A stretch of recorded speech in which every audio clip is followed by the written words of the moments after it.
Hello, friends and lovers. Today we're going to be discussing my fall TBR. I've made this one shorter. So I used to make monthly TBRs, but then I just, sometimes your girl gets in a funk and I'm like, I don't know what I want, okay?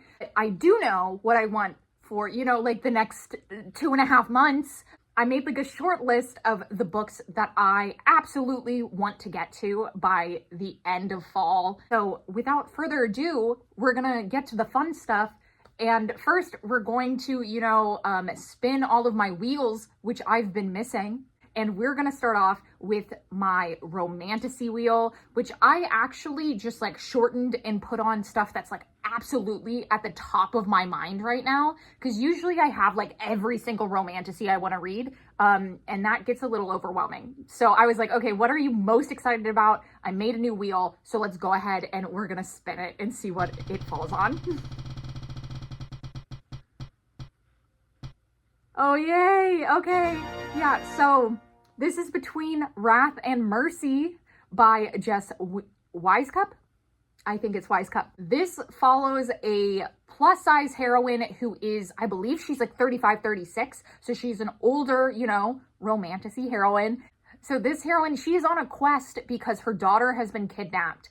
And for the first 16 years of her daughter's life, she has believed that her daughter is like a conduit for like a divine, like goddess granted power. And so she has like kept her hidden in secret. And so she gets kidnapped, and this book is all about the journey of her trying to get her daughter back. And in order to get her daughter back, she must reach out to an old lover and a prince to try to get her daughter back. So I think this is going to be like an interesting book. I really love that this has an older heroine in it. We get a lot of 18-year-olds, but let's let the 30-year-olds shine. So I've been excited about this book for a really long time. I own a special edition of this and one for the sequel. So I'm hoping that I can get to this one and the sequel, but we're just putting this one on the TBR.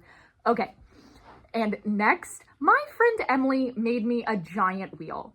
When you see this wheel, you are going to be overwhelmed. You are going to want to laugh, cry, throw up, whatever. Because it is so big. You cannot see it. Anyway, let's go ahead and spin it. This is every single book that I own on Audible that I have not read. So thank you, Emily, for your time and your dedication to our friendship to make this wheel. And okay, so this landed on Hate Me by Ashley Jade. This is actually one of the only Ashley Jades I haven't read. She writes really delicious dark romance where, it's a little toxic, it's a little angst filled, but I just find myself like eating it up every time. So we won't get too into what this one is about because it is kind of intense, but just know that this is a stepbrother bully romance. And I think I'm gonna have a good time with this one. I've had my eyes on it, but I feel like I've been like savoring my Ashley Jade books that I still have because I'm like caught up with her writing. So I really, sometimes you never know when you need a stepbrother bully romance. And so I've just kept this one, but I think it's time. It's time to read this. Okay, and so we have one more wheel to spin. Usually I only spin 2, but I made a third one because I have just been in such an Omegaverse mood. And there's so many I still want to read. And I think every time I like look for a new one, I kind of forget about them. So I did make this wheel of all of the ones I've been wanting to read. And let's just go ahead and spin it and see what it lands on. A lot of these are duets though. Okay, and it landed on a duet. Okay, so this one is Toxic Revenge by Olivia Lewin, and this is obviously about getting revenge. I think we can surmise that by the title. In this one, an Omega's like scent match. I was gonna say it did a betrayal. That's like not how you say that. Her scent match betrayed her. So she starts out on a mission of revenge, which leads her down, a dark and twisty path, which brings her to, like 4 biker dudes to help her get her revenge. Ooh. It sounds good. The only bad thing is I looked it up And the second part isn't written yet. And now that we're done with spinning my wheels, I made a promise to myself. One of my goals this year was to finish 15 series. That's insane. And I should have known it was insane when I said it. I was like, that's doable. I can do that. No, I can't. I have not finished 15 series. I think maybe I finished 5 or 6, give or take. I haven't actually looked, but I thought to myself, okay, what is 3 series that during the fall I can like commit myself to either getting caught up on or at least like getting some books out of the way. I've been working my way through the Kate Daniels series for the past year, and I've really been enjoying them. I feel like by book 3, they really just like have set this tone that they're so bingeable. Like I sit down and I read a full book in a day. I'm on book 5, which is Magic Slays. There's like no cool way to be like Magic Slays. Anyway, if you're unfamiliar with Kate Daniels is an urban paranormal fantasy that's set in kind of like a dystopian future where magic and like modern technology are at odds. So like sometimes you can drive a car, but other times you like have to ride a horse. So it's very interesting. And then this world is like infected with demons and monsters and, you know, things like that. Daniels like works for an agency that is like tasked with keeping the demons like under control. But there's also like, you know, animal shifters and vampires and, you know, all the fun stuff. And then the other series, I've just been thinking about this small town romance series. And while it isn't my favorite, there's something really comforting about this world. And so the next book in the series that I'm on is Rushing In by Claire Kingsley. These books are set in this small town and there's a lot of like emotionality to each of the romances. This follows like 5 different brothers. And so this is the youngest brother and a firefighter, and he's known as the Wild Child. And in this, he meets his match, obviously. But one of the things I love about this series is that the brothers actually have like an antagonistic relationship with this other set of brothers. And so they're constantly like pranking each other by like leaving goats in the bar and like stuff like that. Or there was like something weird about squirrels. Like one of them was like convinced that the other set of brothers had like taught the squirrels to do something. Like, I don't know. It's just very funny and entertaining. And I had just found myself, even though I haven't even picked up this series for a year, that I do like think about it from time to time. So I was like, okay, so I have 3 more books in this series and the next one is Rushing In. And this is again, firefighter, ex-shy writer who she's going through a lot of different stuff in her life. She has been dropped by her publisher and her agent, and then her boyfriend dumps her. So she's really going through it. So hopefully, you know, they fall in love and it all works out well. And then the third series, I only have 1 book left in this series, and that is The Bone Shard War in the Drowning Empire series by Andrea Stewart. This whole world revolves around this bone shard magic that has like a really deep cost, because basically it's like a chipped part of like their citizens' skulls that they use and enchant. And when they do that, it actually like takes the life force away from the citizens. So it is kind of, you know, intense in that way. This whole empire is like a bunch of islands, and the islands themselves start sinking.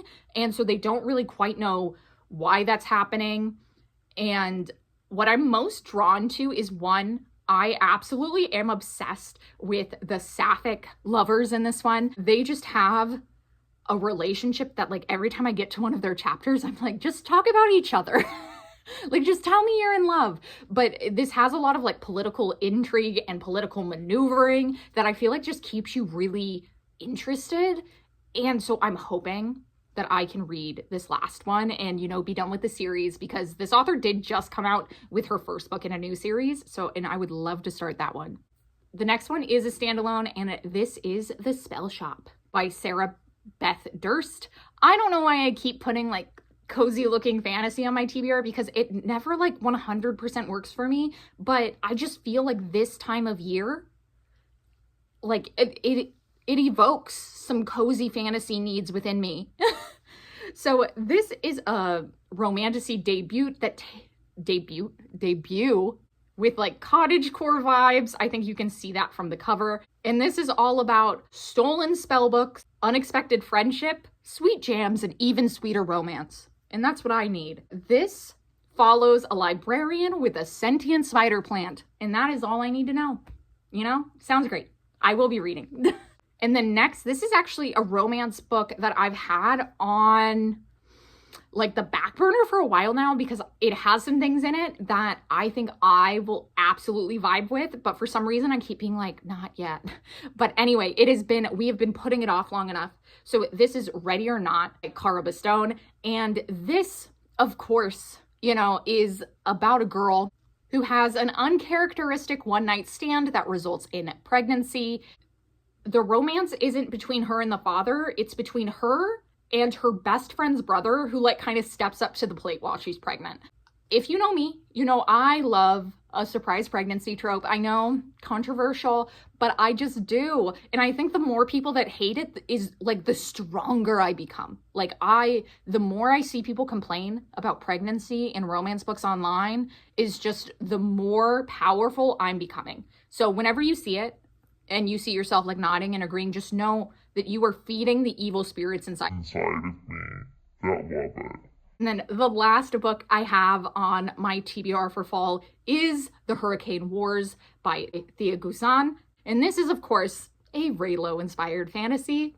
As you know, a Star Wars lover, I am not immune to a Reylo fantasy. This is all about, the girl's name is like Taliesin, which I think is a crime. So she is an orphan who finds a found family with a group of like freedom fighters. And of course, she has powers that have since been like eradicated by the Empire. So it's like, I have secret hidden powers that no one should know about. But of course, someone does see her powers, and it's Prince Ulrich, the Empire's only son and heir, who has been forged into a weapon by his father. And he sees Taliesin use the magic, and he recognizes it as the same magic that killed his grandfather. But they uncover an even greater threat than her grandfather killing magic. So they have to become unlikely allies. So yeah, sounds great. I will be there. All of the Reylo vibes. I know I'm gonna love this one. I've kept putting it off because I literally know that I'm gonna finish this and want the sequel. And the sequel comes out in December. The time is now. So that is my relatively short, 2.5 month TBR. I'm sure I will be reading like so much more than that, but I just feel like this is a list I can stick to and not feel like I've overcommitted myself. Not that anyone should look at a TBR and then be like, why haven't you read this? And no one does do that. No one cares that much. But I care. I made the list. I should stick to it. But I won't. I don't know how to move on from that. Anyway, thank you so much for watching.